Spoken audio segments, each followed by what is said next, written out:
In this video, we are going to be looking at arrays, how we create arrays, how we can access array values, how we can append to arrays that we've created, how we can also inspect the contents of an array and inspect the contents in a very friendly way. We're also going to be writing a function that allows us to return the specific data that we want from a particular array. Now in this example, I'm going to be looking at creating an array called levels. Essentially what this is going to do is it's going to contain 3 levels information. It's going to contain a level name and a level description. So we'll be basing this around a theoretical game where it has 3 levels and some information about a level. And the function that we're going to be creating is going to return a specific elements value. So the first thing to do, I guess, is go ahead and outline what we do when we create an array. So we need to store our array data within a variable. So what I'm going to go ahead and do is create a variable called levels, and I'm going to assign this the value of array. Now within this array, what we're going to do is start to add some elements, and we're going to be creating a multi-dimensional array. Now a multi-dimensional array sounds tricky and sounds complicated, but in fact it's not.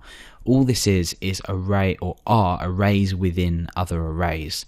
So for example, for a levels array, we could have 1, 2 and 3, and you'll notice I've comma separated these values.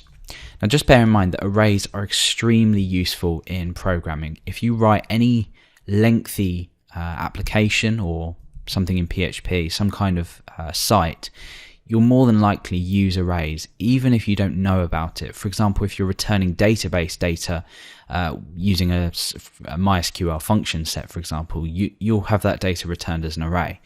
Now, we won't go into that, obviously, but what we'll be doing is focusing on this array, and we'll be accessing different values from this array. And it's going to be a bit more complicated than this, but we'll see that in a moment. So I've got this array here with 1, 2, 3, and now what happens if I want to see the contents of this array? Well, if I go ahead and echo levels, now what's going to happen? Let's load up our browser and take a look.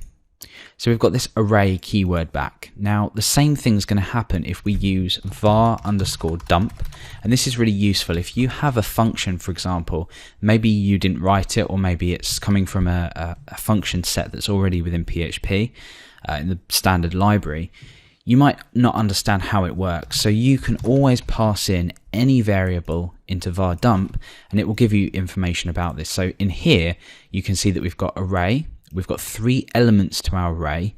The first contains an integer. The second, which is element 1, I'll explain more about this in a moment, contains another integer, and the third, contains an integer. Now, arrays in PHP are 0 indexed, as they are in most other languages, so you'll always start at element 0, which will be the first element, and then you'll increment from there. So we've used var_dump to see our array and see its contents. Now we want to actually inspect the contents of the array. So we can use print_r for this. So I'm going to go ahead and pass in the levels variable, which is obviously our array, and you'll see now we'll get this out. So it tells us that at the first element it contains 1. It doesn't tell us the data type, but we know it's an int from the last, the var_dump result. The second element contains value 2, and the third contains value 3. So we've seen what our array looks like, and we'll be using print_r further on in this tutorial to sort of examine a more complex array. And we'll also be looking at a better way that we can output this within pre-formatted HTML tags. So now that we know how to create an array and how we can examine an array, you should be comfortable with returning some data from, as I said, a standard library function, for example, and inspecting that contents. So if you've ever used a method or a function that you don't know what it returns, try a var_dump or a print_r and see what the data looks like. And a bit later on, you'll see with the pre-formatted tags, it makes it a lot easier to read. So let's go ahead and make this array slightly more complicated. What I'm actually going to do is I'm going to pull this down and indent it, and I'm going to pull this down here and indent it the other way. So essentially now we're working within a nice space here, and I'm going to go ahead and do the same for these, but put these down on different lines. Now when we want to assign a value for an element within an array, we don't use equals, we use equals and greater than. And that basically means set the element, this element's value to something here. So we could say 1 equals level 1, for example. And we could do the same for these. So we could say level 2 and level 3. Now be careful here, because you don't want to use ending terminators like we do for the end of things like this, because that's going to bring an error. So when I refresh now, oops, we're not outputting anything. So let's go ahead and print R on levels. And let's take a look at the result here. So now we see that we've got an element with the with 1. Now that's changed from a 0 to a 1. So I'll explain that in just a moment. Then we've got 2 and 3, and these correspond, or these values correspond to their element names.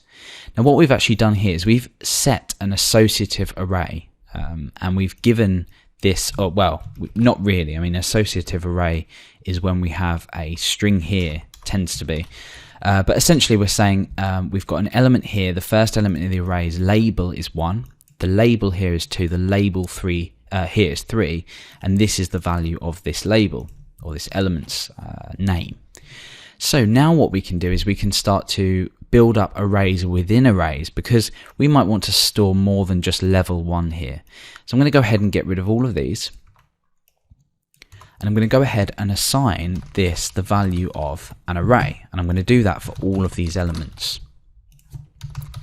So now what we've done is we've already created an associative array.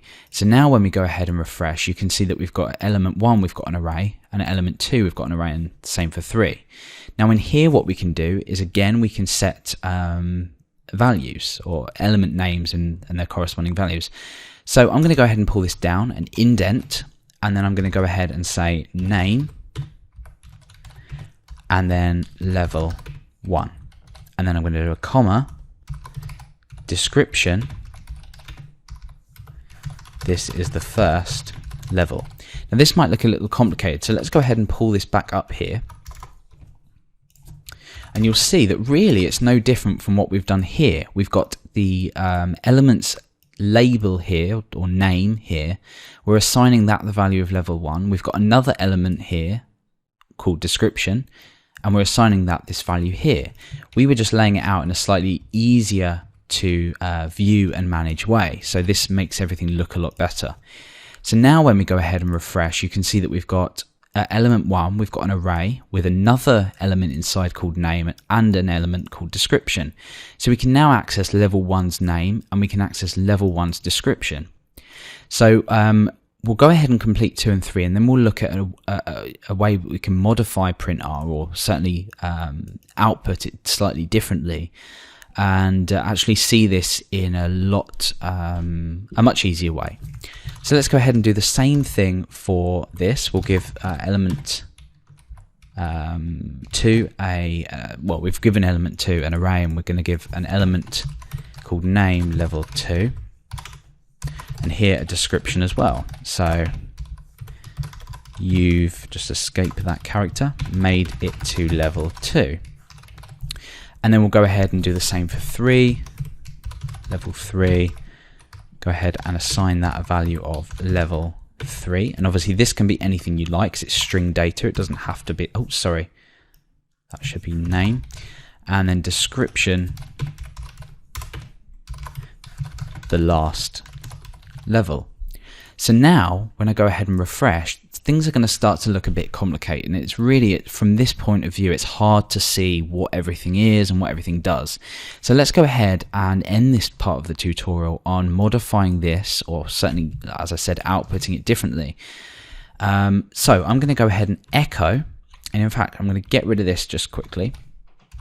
I'm going to echo pre-formatted tags. Now, oops. Now pre-formatted tags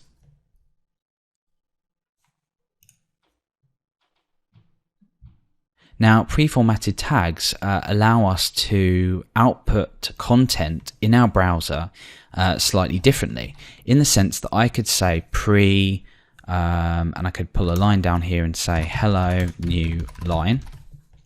And when I go ahead and refresh here, you can see we've got hello and new line, where if we didn't use pre-formatted tags, There's no line break here like this using an HTML BR element, so it just says hello new line on one line. So using pre-formatted tags have the added advantage of taking new line breaks and actually literally outputting them. So what we're going to do is we're going to incorporate print R, which returns, remember, the structure of the array, and we're going to pass in levels, and then we're going to pass true. So what we're going to do now is, or what will be output now, is the actual line break version of this array output. So now we can really easily see what we're working with. We know that we've got element 1 here, and inside we've got another array with a name and description, 2, 3. So if this was a massive file with arrays within arrays within arrays, we know that we can easily see this data. So now that we've looked at creating arrays and outputting arrays, seeing what's within an array, we'll move on to the next part of the tutorial where we're going to actually start to get to the fun stuff. We're going to be writing a function to return level 1's name or description dynamically. So we need to write a few lines of function to output any of the data here, which is going to be extremely useful if you're working with larger data sets.